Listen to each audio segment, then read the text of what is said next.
Number नहीं, 300 number नहीं, बल्कि 425 नंबर ला के रक्सौल की मान और सम्मान और नगर आपका कोई ऐसा डिसाइड नहीं है ना? नहीं, अब सब बोलेंगे उसी के अनुसार। अच्छा, उसी के अनुसार से सर बड़े हैं ना? अच्छा, सर बड़े पे पढ़ती थी और किस तरीका से मतलब पढ़ती थी और जो सर बताते थे उसके अलावा भी कुछ अपने से कुछ करती थी या नहीं? सर जो बताते थे वो तो बनाना पता ही है और उनका प्रणाम, मेरा नाम सुमन है और आप देखना शुरू कर दिए बता दूं। जैसा कि आप सभी को पता है कि बिहार बोर्ड का इंटरमीडिएट एग्जामिनेशंस का रिजल्ट आज घोषित कर दिया गया है और उसी क्रम में हमारे साथ 100 नंबर नहीं, 200 नंबर नहीं, 300 नंबर नहीं, बल्कि 425 नंबर ला के रक्सौल की मान और सम्मान और नगर बोर्ड की सम्मान बढ़ाने की काम की है। उनका नाम है पटवा जी और इनसे अहम सवाल हम करेंगे कि एक बच्चा किस प्रकार से 100, 200, 300, 400 नंबर लाने के लिए किस प्रकार से अपने संघर्ष को करता है। इन्होंने संघर्ष कैसे किया कि इन्होंने 100 नहीं, 200 नहीं, 300 नहीं, बल्कि 425 अंक लेके आया है, वो भी 500 में से। और इनसे तमाम सवाल करेंगे। तो सबसे पहले आपका स्वागत है हमारे इस हिम्मत आपकी चैनल में। तो ये बताइए आप जो तैयारी किए किस तरह से किए कि 425 नंबर लाए, थोड़ा सा आप हमारे व्यूअर को बताइए। जैसे सर होमवर्क देते थे ना उसी के अनुसार करते थे। आपका सबसे पहले जो कि 5 सब्जेक्ट होता होगा, नहीं 6 होता है नहीं? तो 6 में कौन कौन से भी कितने मार्क्स आए हुए हैं, थोड़ा सा वो बता। अकाउंट्स में 92 आया है। कंपल्सरी 5 सब्जेक्ट होता होगा ना? हाँ, कंपल्सरी 5, एक एडिशनल है, एक नॉलेज होता है नहीं? तो कौन कौन से सब्जेक्ट में कितने मार्क्स आए? अकाउंट में 92 और ईपीएस में 88, बीएसटी में 90 और इंग्लिश में 83 और हिंदी में 72 और ईपीएस में 62।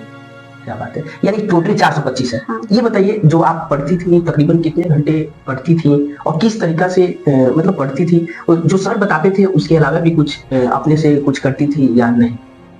सर जो बताते थे वो तो बनाना पता ही है और उनका रूटीन ये सब मानना पता ही है, लेकिन अपने से भी घर पर तैयारी करना पड़ता है और मोबाइल जब मिला है तो उससे भी तैयारी करना पड़ेगा। मोबाइल से भी आप तैयारी करती थी? हाँ। अक्सर ऐसा कहा जाता है हमारे माता पिता, चाहे आपके चाहे किसी भी माता पिता के अनुसार कहा जाता है कि हमेशा मतलब जब पढ़ाई करना है तो मोबाइल से दूरी बना के रखना है। तो ये कहाँ तक सच्चाई है कि मोबाइल से दूरी बना के रखना चाहिए या नहीं रखना चाहिए? अब इस पर स्टूडेंट पर डिपेंड करता है। अच्छा, तो पढ़ने वाला बच्चा तो मोबाइल से पढ़ सकता है और जो नहीं पढ़ेगा तो कुछ और भी देखने लगेगा। अच्छा, यानी स्टूडेंट के ऊपर डिपेंड है। अगर स्टूडेंट चाहते हैं मोबाइल को रील्स ना देखकर बल्कि पढ़ाई करने के लिए यूज करने, तो पढ़ाई कर सकते हैं कि नहीं? तो सबसे पहले जो आप पढ़ाई करती थी तो एक होता है एवरेज स्टूडेंट थी या काफी तेज स्टूडेंट थी?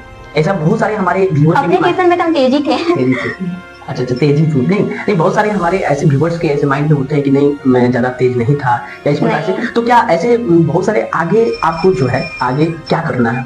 आगे सर जो बताएंगे उसी के अनुसार। नहीं, आपका कुछ एम होगा ना कि अभी तो बीकॉम करेंगे या भैया बोलेंगे तो सीए ये सब कुछ करेंगे।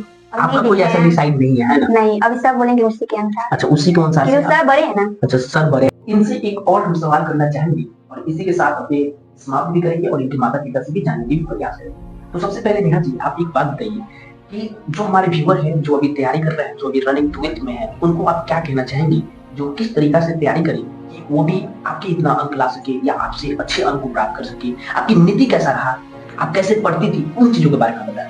सबसे पहली बात तो अपने माता पिता का भरोसा उस पर खड़े उठाना चाहिए और जो भी उनका भरोसा है उस पर कायम रख और पढ़ाई करना चाहिए और मोबाइल जो भी ये सब रहता है वो सबसे दूरी बना के रखना चाहिए। नहीं, कनेक्शन रखना चाहिए, लेकिन पढ़ाई के मामले में और सबके मामले में नहीं। और इस दौरान लगभग कितने घंटा पढ़ती थी?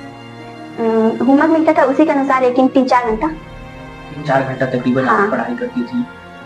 बढ़िया है। और इसी बीच क्योंकि माता पिता से भी जानते हैं कि आखिरकार उन्होंने क्या सपोर्ट किया है। अक्सर कहा जाता है कि बेटियां कभी भी उतनी अंक नहीं ला सकती है और बेटियों को एक समाज में एक अलग तरह से देखा जाता है। बेटियों को उतनी बढ़ावा नहीं दी जाती है, सिर्फ बेटों को दिया जाता है। और उसी बीच में इन्होंने 425 अंक लाया है। कहीं ना कहीं लड़कियों की समाज की भी इन्होंने बढ़ाने का कार्य किया है और इनके माता पिता से भी जानते हैं कि आखिरकार इन्होंने कहाँ तक सपोर्ट किया, कहाँ तक नहीं किया। हमारे साथ यानी नेहा जी की मम्मी जी हैं और इनसे बहुत सारे सवाल करेंगे। सवाल करने का मकसद सिर्फ यही है कि अपने बेटियों को किस प्रकार से माता पिता नहीं पढ़ाते हैं। ये अक्सर गांवों के अंदर देखा जाता है, सिटी के अंदर बहुत कम है। तो सबसे पहले माता जी आपका बहुत बहुत स्वागत है हमारे चैनल में। तो एक चीज बताइए कि आप पढ़ी लिखी कहाँ तक? हम 7वां तक ले 7वां तक पढ़ी हुई है, यानी कहीं ना कहीं आप पढ़ी लिखी हैं। लेकिन एक बात बताइए, देखा जाता है कि हमारे समाज जहाँ भी आते हैं और हम एक बेटियों को पढ़ाने के लिए या पढ़ने के लिए कहीं नहीं भेजा जाता है, उसमें आपने अपनी बेटी को पढ़ने के लिए भेजा। कहाँ तक आपकी ये भूमिका रहा इनको पढ़ाने में, या किस प्रकार से ये पढ़ती थी या नहीं पढ़ती थी, या इनको कुछ काम वगैरह देती थी?